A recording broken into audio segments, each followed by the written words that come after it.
කෙලින්ම මාතෘකාවට බහිමු. අද මේ විශ්ලේෂණයෙන් අපි කතා කරන්නේ ලෝකයේ තියෙන වඩාත්ම රහසිගත පාලන තන්ත්‍රයක ඉන්න ඉතාමත් වැදගත් ඒත් හරිම අద్భుත චරිතයක් ගැන. ඒ තමයි උතුරු කොරියාවේ නායක කිම් ජොන් උන්ගේ බිරිඳ රී සොල්ජු. පිටින් බලනකොට නම් මේ ජීවිතය හරිම සුඛෝපභෝගී ලස්සන එකක් වගේ පේන්න පුළුවන්. හැබැයි කැමරා වලට පේන්නේ ලස්සන හිනාව පිටුපස්සේ තියෙන ඇත්තම කතාව මොකද්ද? මූලාශ්‍ර පෙන්වා දෙන විදිහට ඇගේ මුළු ජීවිතයම පාලනය කරන ඉතාමත් දැඩි නීති 10ක් ගැන අපි අද මේ විදිහට හොයලා බලන්න.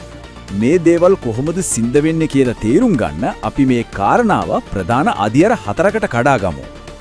අතීත අනන්‍යතාවය මකා දැමීම, බලහත්කාර විවාහය, අනුප්‍රාප්තියක බිහිකිරීමේ බර සහ අන්තිමට මේ කිරීටය වන්දිය.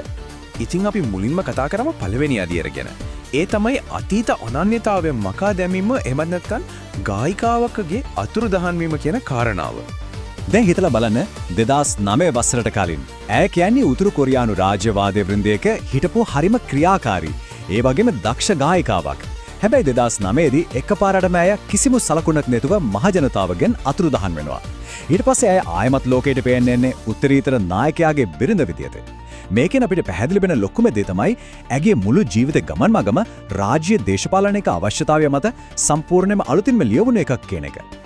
මේක අහපුහම ඇත්තටම පුදුම හිතේ රාජ්‍ය බලධාරීන් ඇගේ මේ පරණ ජීවිතේ කිසිම සාක්ෂියක් ඉතුරු නොකරන්න ගත්ත ක්‍රියාමාර්ගය තමයි ඇය සහභාගී වුණු සංගීත ප්‍රසංග ඇතුළත් හැම CD තැටියක්ම හැම USB ධාවකයක්ම ආරක්ෂක අංශ යොදවල එකින් එක හොයාගෙන ගිහින් සම්පූර්ණයෙන්ම විනාශ කරලා දාපු එක. ඒ කියන්නේ ඇගේ අතීතය භෞතිකවම ලෝකයෙන් මකලා දැම්ම.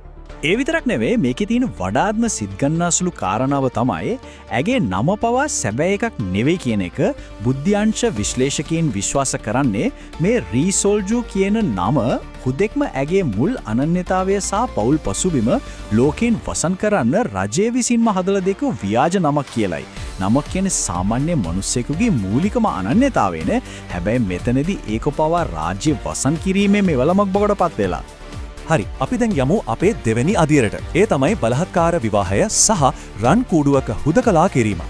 මේ ප්‍රශ්නේ පොඩ්ඩක් හිතට අරගෙන බලන්න. කැමරා ඉස්සරහා ලෝකයේ ඉස්සරහා hina වෙලා ඉන්න මේ චරිතය කැමරා ඔක්කොම ඕෆ් කරලා පාලනාධිකාරියේ දොරවල් වැහුවට පස්සේ මොන වගේ ජීවිතයක්ද ගත කරන්නේ? ඇත්තටම ඇයට පෞද්ගලිකව මුහුණ දෙන්න වෙලා තියෙන දැඩි සීමාවන් මොනවද? මූලාශ්‍රවලට අනුව මෙතන තියෙන තීරණාත්මකම කාරණාව තමයි මේ විවාහය කියන එක දේශපාලනික පියවරක් වීම. 2008 දී කිම් ජොන් ඉල්ට ආපු හදිසි රෝගී තත්වයෙන් පස්සේ ඔහුගේ නියෝගයකට අනුව තමයි මේ යෝජිත විවාහය සිද්ධ වෙලා තියෙන්නේ. විවාහයෙන් පස්සේ ඇයට ඇගේම අම්මා තාත්තා බලන්න යන්න පවා තහනම් කරලා තියෙනවා. ඒ වගේම තමන්ගේ ස්වාමි පුරුෂයන් නැතුව රටින් පිට වෙන්නවත් අඩුම තරමේ රට ඇතුලේ නිදහසේ කොහෙවත් යන්නවත් බැහැ. ඒ තරමටම ඇව පවුලෙන් වගේම සමාජයෙන්ුත් හුදකලා කරලායි තියෙන්නේ. රාජ්‍ය රූපවාහිනියේ අපි දකින ඊටාම සූක්ෂමව සංවිධානය කරපු ඒ ආකර්ෂණීය පිනිස් සිටීම් වලට යටින් තියෙන්නේ හරිම කටුක යථාර්ථයක්. තමන්ගේම පවුලේ අයවත් දැකගන්න බැරි තරමට අය ජීවත් වෙන්නේ සම්පූර්ණයෙන්ම සිරවුණු පාලනයකට නතුණු රන් කූඩුවක කියලා අපිට පැහැදිලි වෙනවා. ඊළඟට අපි එනවා තුන්වෙනි අදියරට. ඒ තමයි අනුප්‍රාප්තිකයෙකු බිහිකිරීමේ බර සහ කිම් රාජවංශයේ සුරක්ෂිත කිරීම. මේ පාලක පවුල ඇතුලේ ගැප් ගැනීමක් කියන්නේ ඉහළම පෙළේ රාජ්‍ය රහසක්. කිසිම පූර්ව දැනුම් දීමක් නැතුව ඇය හදිසියම මාස ගණනාවකට මහජන ඇසින් අතුරුදහන් වෙනවා. ඇයි ඉන්නේ කොහෙද කියන එක ගැන රාජ්‍ය මාධ්‍ය වලින් එක වචනයක්වත් එළියට දෙන්නේ නැහැ. ඊට පස්සේ ඇය ආයමත් කරලියට එන්නේ දරු ප්‍රසූතියෙන් පසුව පමණයි.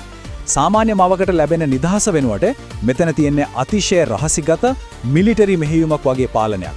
බුද්ධ්‍යංශ විශ්වාස කරන විදිහට මේ වෙද්දී ඇයට දරුවන් 3 දෙනෙක් ඉන්නවා.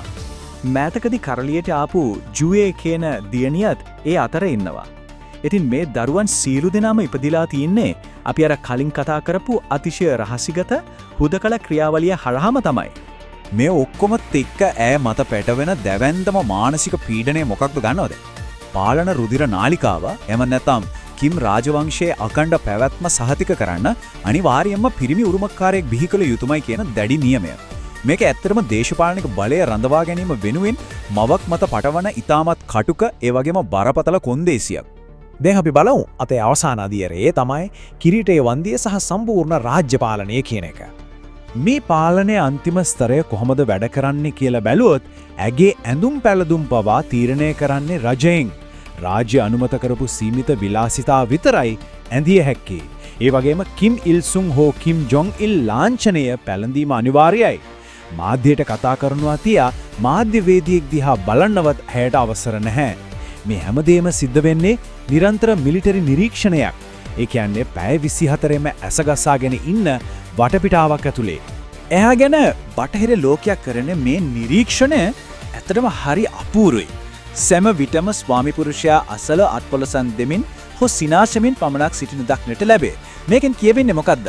එයා ස්වාධීන මතයක් හරි තමන්ගෙම කියලා හඬක් හරි තියෙන කාන්තාවකට වඩා අලංකාර නිහඬ රාජ සංකේතයක් විතරක්ම බවට පත් කරලා ඉවරයි කියන එක නේද? ඉතින් මේ කරුණු 10ම එකට ගත්තාම අපිට තේරෙන පැහැදිලි සත්‍යයක් තියෙනවා. ඒ තමයි ස්වයං පාලනය සම්පූර්ණයෙන්ම අහිමි කරලා රාජ්‍යයට ඕනෙ විදිහට නටවන්න පුරුවන් පරිපූර්ණ කීකරු සංකේතයක් බවට ඇයව පත් කරලා තියෙන විදිහ. මේක ඇත්තටම බලය සහ රාජ්‍යයේ පැවැත්ම වෙනුවෙන් එක්තරා මිනිසියෙකුගේ අනන්‍යතාවය නිදහස වගේම මූලික අයිතිවාසිකම් සම්පූර්ණයෙන්ම යටපත් කිරීමේ අතිශය ඛේදනීය අවස්ථාවක් විදිහට අපිට දකින්න පුළුවන්. මේ විශ්ලේෂණය අවසන් කරන්න කලින් මේ ප්‍රශ්නය ගැන පොඩ්ඩක් හිතලා බලන්න. මෙතරම් දැඩි හුදකලාවක මෙතරම් බරපතල පාලනයක් යටතේ සම්පූර්ණයෙන්ම වෙනස් කරපු අනන්‍යතාවයකට කොයිතරම් කල් පවතින්න පුළුවන් වෙයිද? ඒ වගේම මේ වගේ ඒකාධිපති පාලනයක් වෙනුවෙන් තිරේ පිටුපස්ස තියෙන දේශපාලන ක්‍රීඩාවන් වෙනුවෙන් එක් ජීවිතයකට ගෙවන්න වෙන මානව පිරිවය කොතරම්ද? අද අපි කතා කරපු මේ මූලාශ්‍රගත කරුණු ඒ ගැන ගැඹුරින් හිතන්න අපිට ගොඩක් දේවල් ඉතුරු කරලා යනවා කියලා මම විශ්වාස කරනවා.